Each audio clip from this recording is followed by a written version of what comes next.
Hi, I'm Andy Hankins. Welcome to From the Ground Up. Today we're at Plum Organic Gardens in Westmoreland County looking at some beautiful varieties of heirloom tomatoes.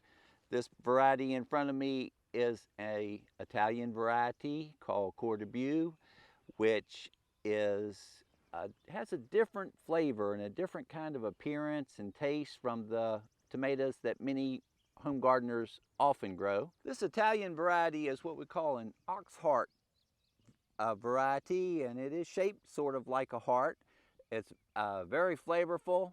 There's large, vigorous vines. They take about 70 days to mature, and it's just an entirely different fruit than the normal kind of tomatoes that you find at the supermarket. Home gardeners have choices these days of over 4,000 tomato varieties that they can choose from to grow. I'd like to introduce to you Lawrence Latney, the owner and manager of Plum Organic Gardens. How long have you been growing tomatoes here? We've been farming for 12 years, and tomatoes have been a mainstay ever since the beginning.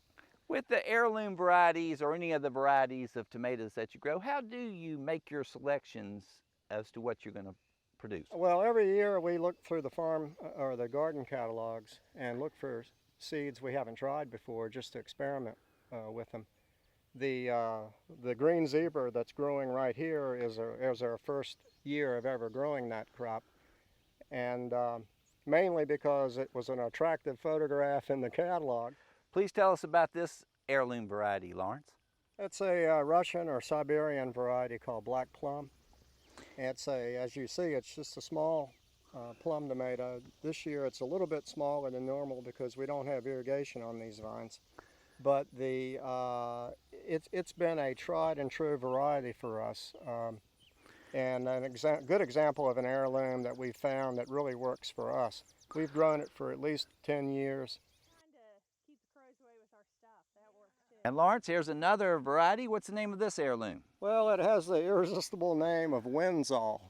Apparently when it was first introduced, I think in the 20s or so, it was a big hit at state fair competitions. I see the leaves on this tomato are what I call a potato leaf type of foliage on the tomato. Yeah. Would you call this a beefsteak type tomato? Yeah, I would. It's a consistently large tomato. That's probably on the small size. I bet a tomato like that would not ship very well, and we wouldn't find it at the supermarket because it doesn't ship and store a long time. Would you agree? I definitely think so. They get really ripe. They don't really take a lot of movement and travel, so they are kind of a local offering. And consumers can find them at farmers markets and specialty stores and at some restaurants that support local agriculture, can't they? Exactly. This has been Andy Hankins from the Ground Up. For more information about heirloom tomatoes and tomato production, contact your local Virginia Cooperative Extension office.